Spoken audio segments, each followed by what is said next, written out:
عورت کے منہ میں ڈسچارج ہونا یہ بالکل حرام ہے، ناجائز ہے، گندگی ہے، اسلام میں اس کی قطعاً اجازت نہیں ہے.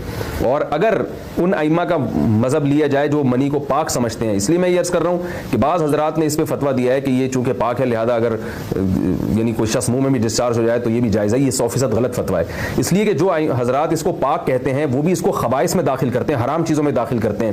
اس کا کھانا یا اس کا منہ میں ڈالنا وہ بھی جائز نہیں کہتے، تو اس لحاظ سے بھی یہ ناجائز ہے اور بہت ساری بیماریوں کا ذریعہ بھی ہے. دوسرا مسئلہ یہ ہے کہ اگر کوئی ڈسچارج نہیں ہوتا اورل سیکس کے ذریعے تو اس کا شرعی حکم کیا ہے؟ تو اس کا حکم یہ ہے کہ یہ انتہائی سخت درجے کا مکروہ ہے، ناپسندیدہ عمل ہے.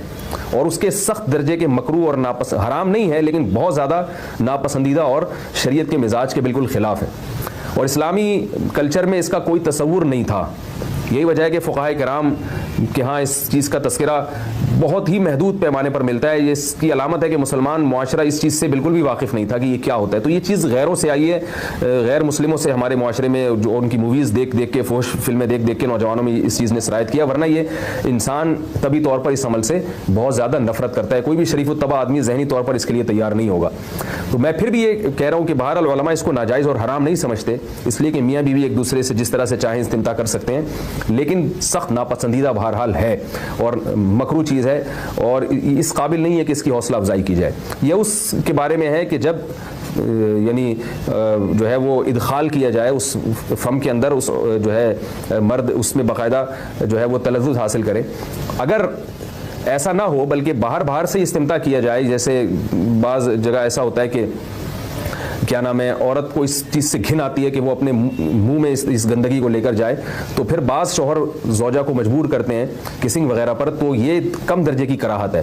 یعنی یہ بھی ناپسندیدہ تو ہے مگر یہ اس درجے کا مکروہ، اس درجے کا ناپسندیدہ نہیں ہے.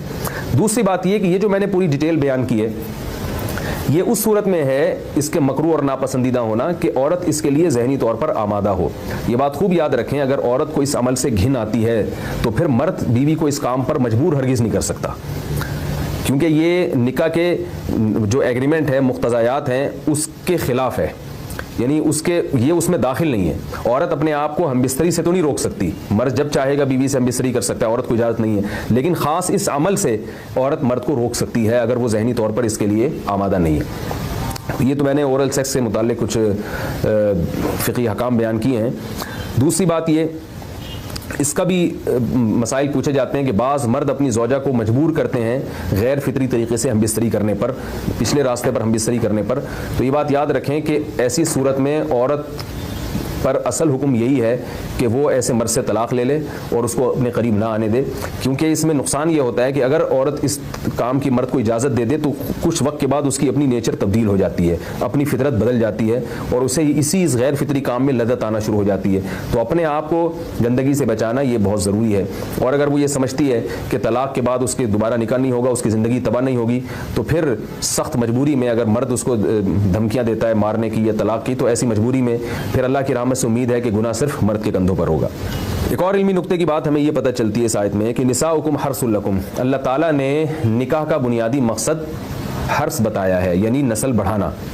تو یہ جو فیملی پلاننگ والے آج جس دعوت کو لے کے چل رہے ہیں کہ بچے دو ہی اچھے، یہ جو پوری دنیا میں ایک تحریک چل رہی ہے، یہ قرآن و سنت کے 100% خلاف ہے. قرآن کے واضح نصوص اور احادیث تو اس بارے میں بہت ہی تفصیل سے ہیں. میری جو کتاب ہے ایک سے زائد شادیوں کی ضرورت کیوں، اس میں تقریباً 50 صفحے میں نے صرف اسی پر لکھے ہیں کہ اسلام نسل بڑھانے پر بہت زیادہ حریص ہے. اسلام چاہتا ہے کہ مسلمانوں کی نسل بڑھے. کیا عورت کا شوہر کے جنازے میں شامل ہونا جائز ہے؟ نہیں جناب.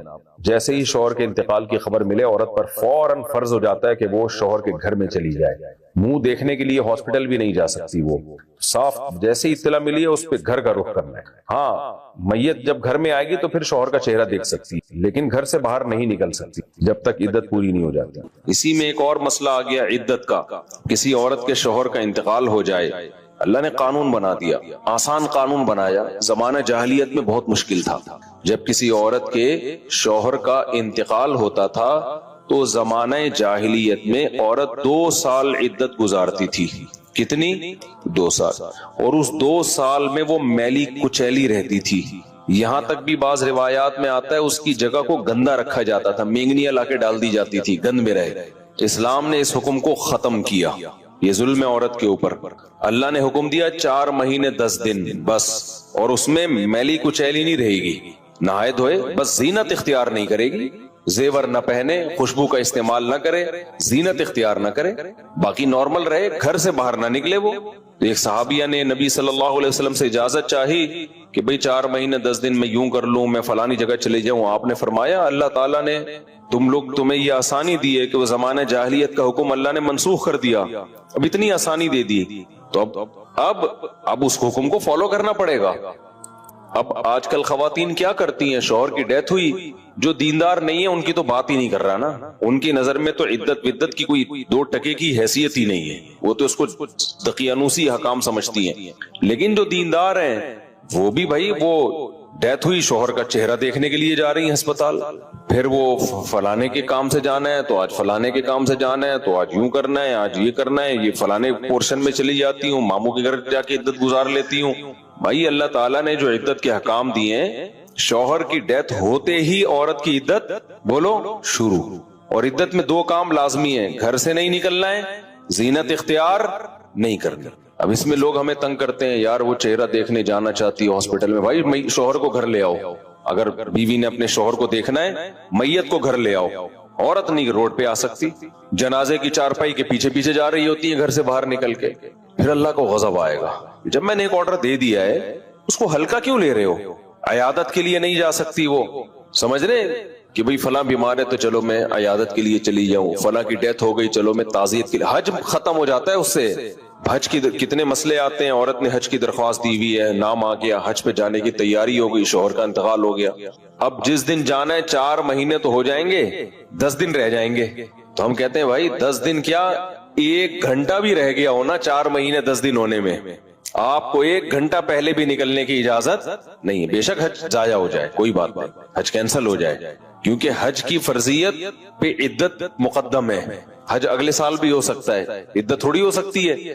تو ہاں یہ اللہ نے آسانی رکھ دی ہے کہ جس عورت کا کوئی کمانے والا نہ ہو، اللہ نے لچک، جہاں شدید ضرورت تھی وہاں اللہ نے خود بخود لچک رکھ دی کہ بھوکے تو نہیں مر سکتے نا، کمانے والا کوئی نہیں ہے تو کمانے کے لیے جا سکتی ہے، مجبوری ہے بھائی کمانا. تو اس میں فقہاء نے بیان کیا دن میں جائے بغیر زینت اختیار کیے، اور دن میں واپس آ جائے، اور صرف کمانے کی حد تک باہر نکلے، ادھر ادھر نہ جائے. اب اس میں خواتین یہ کیوں ایسے کیا، بھائی اللہ کا حکم ہے، اب اس میں آپ کو چونو چرا کی اجازت بولو نہیں ہے، بس آرڈر دے دیا. پھر اللہ نے یہ بھی حکم نازل کر دیا کہ